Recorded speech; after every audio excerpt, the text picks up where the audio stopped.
Anthony, Obama is kind of like the weather. If you don't like it, you wait a little while and it changes, right? So now the story has changed about Fukushima and radiation coming to America, hasn't it? Well, that was in 2011 when we said over and over again, Fukushima radiation is coming. Fukushima radiation may already be here in 2011. Fukushima radiation is worse than TEPCO is admitting in 2011.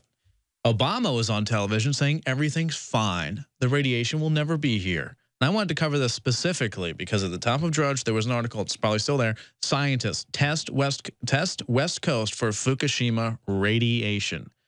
Don't worry, it's very low levels, of course, right?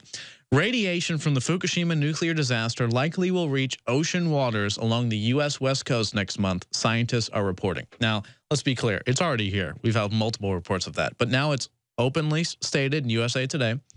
And here's a quote from the scientist who's freaking out about it. "I'm not trying to be an alarmist," he said. "We can make predictions, we can do models, but unless you have results, how will we know if it's safe?" And last July, this is in US Today admitting this, Tokyo Electric Power Company, TEPCO, which operates the plant, acknowledged for the first time that the reactor was leaking contaminated underground water into the ocean. Yes, last July. Now, let's look back to 2012 in an article that I wrote in May, specifically talking about how just they admitted that the radiation exceeded 2.5 times the amount that they originally stated, and they admitted that they lied.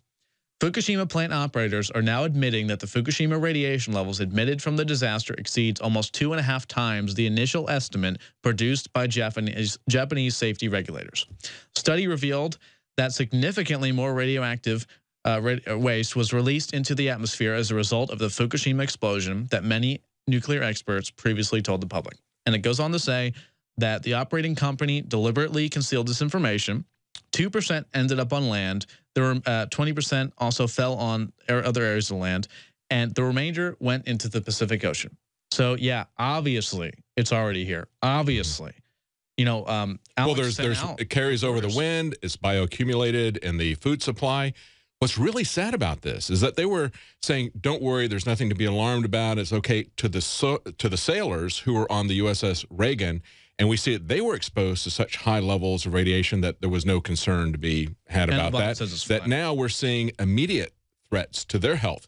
It's going to be much more difficult for the population to connect the dots for the general population exposed to lower levels, but it will have an effect on Americans through bioaccumulation, through this exposure.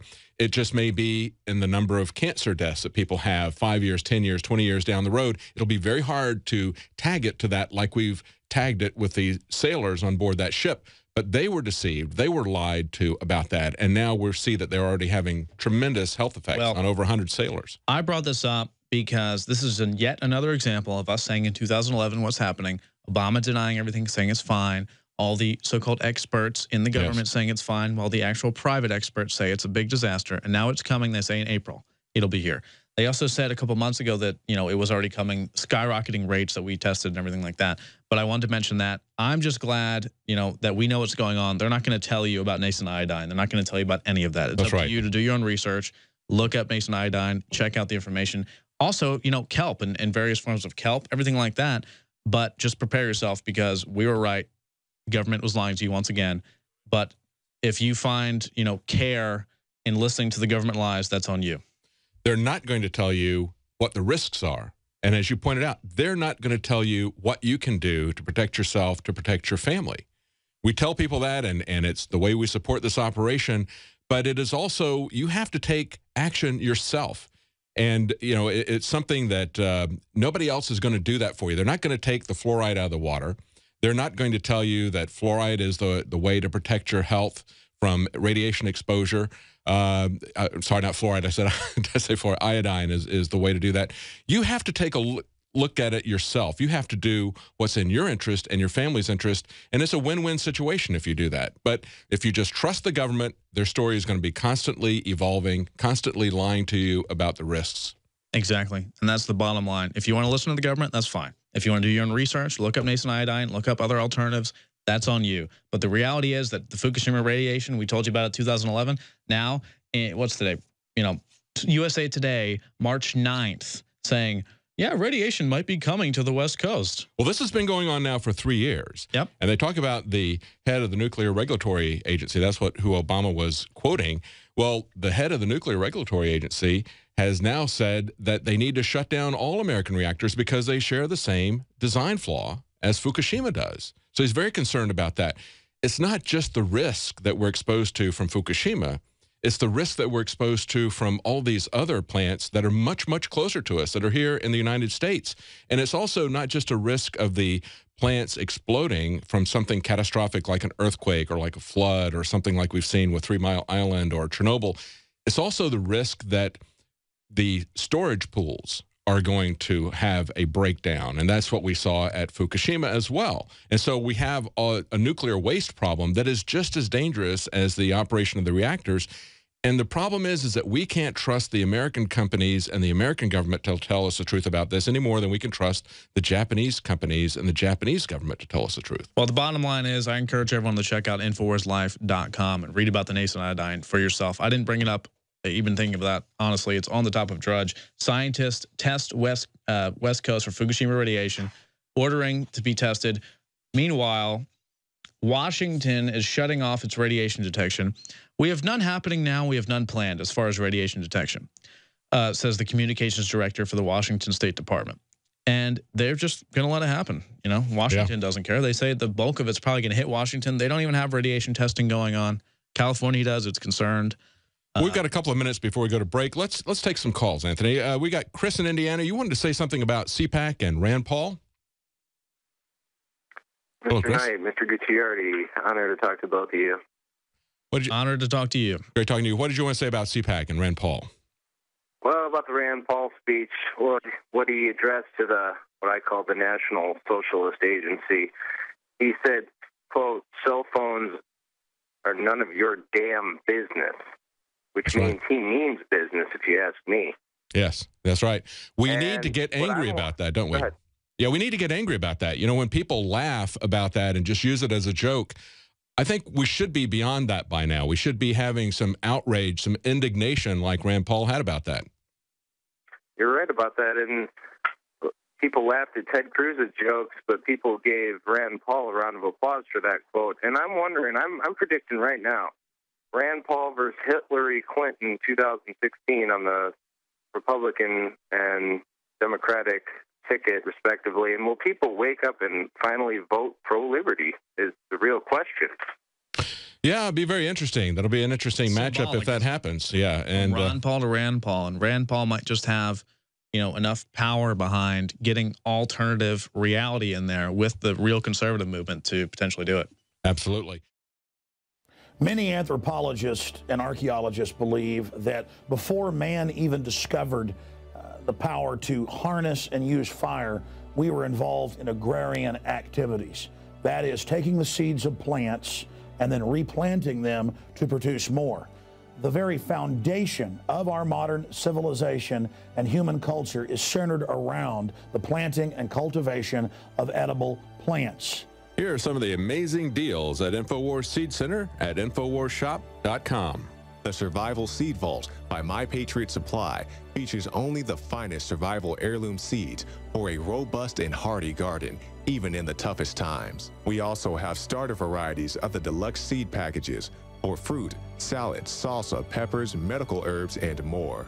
Go to the Infowars Seed Center at InfoWarsShop.com. And remember, the revolution against tyranny is growing.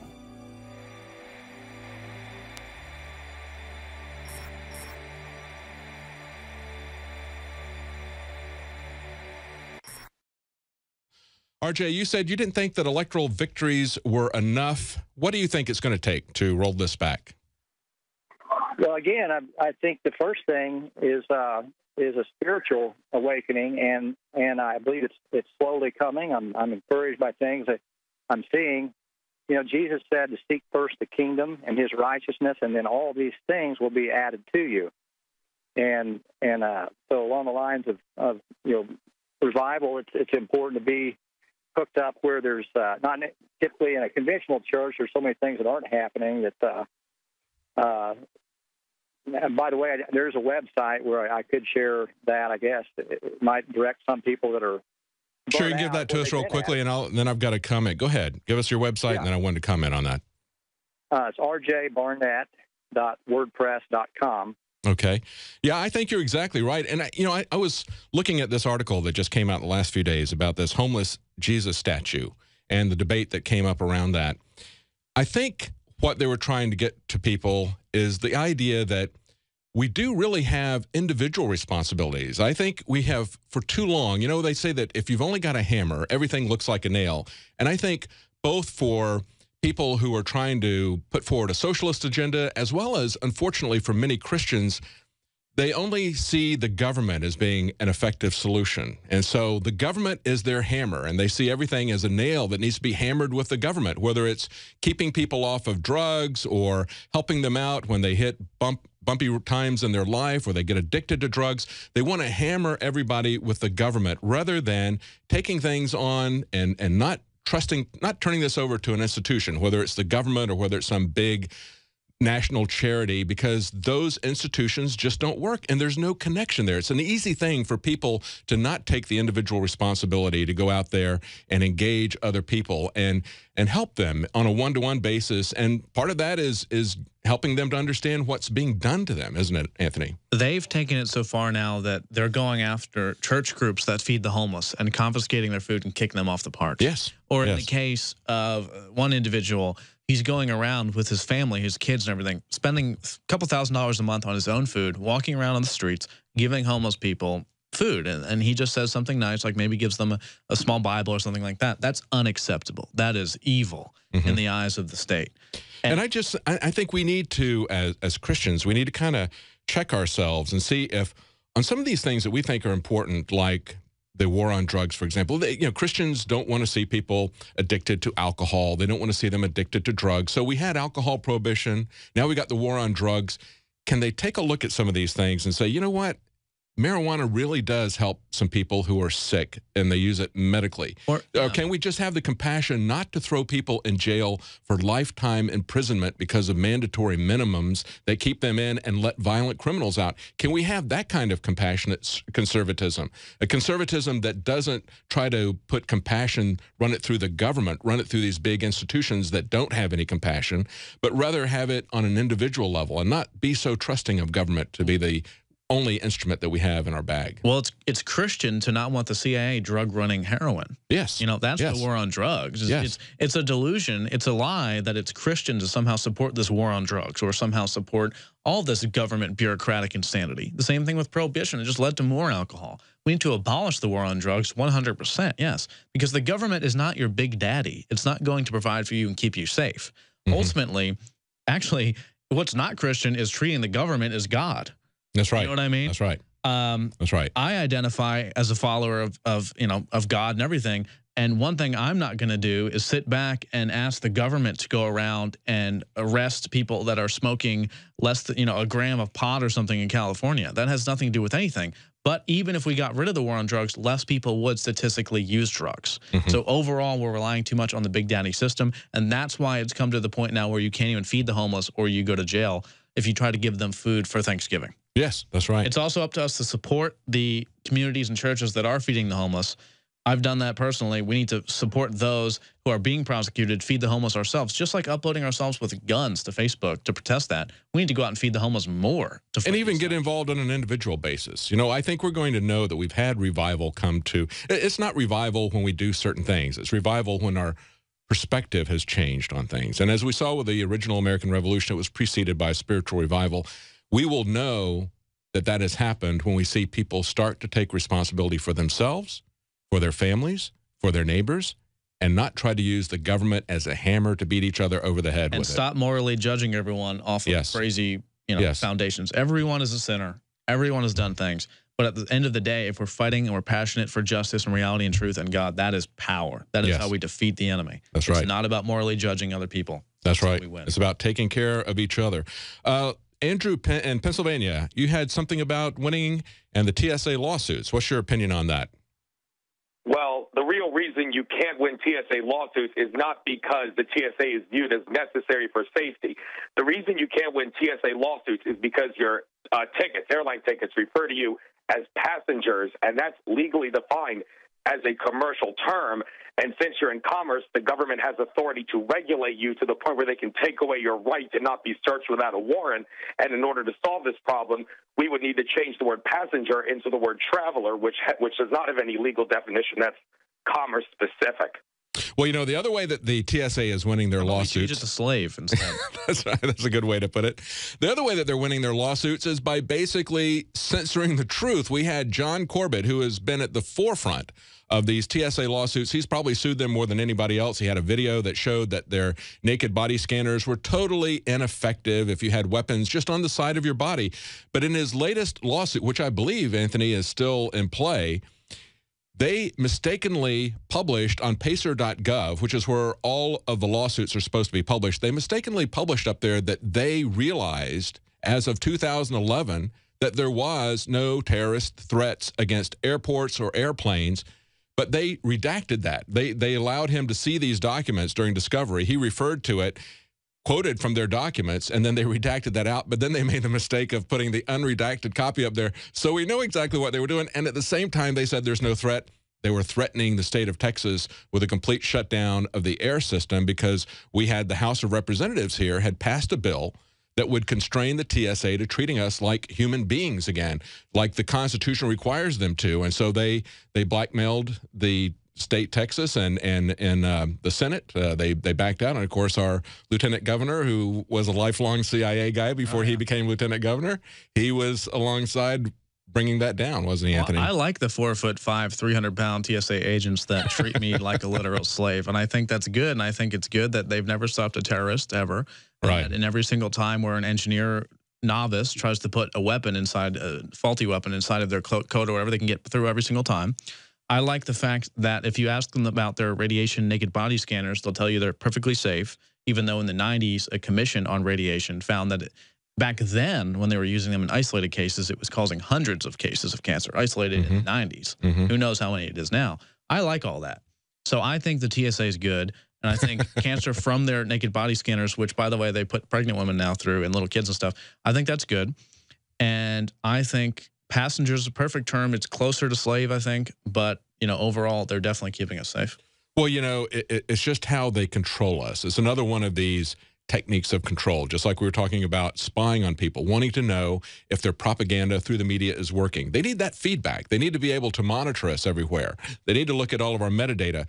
And this is also a part of this. This is slave training. I can put my hands on you at any time, and there's nothing you can do about it.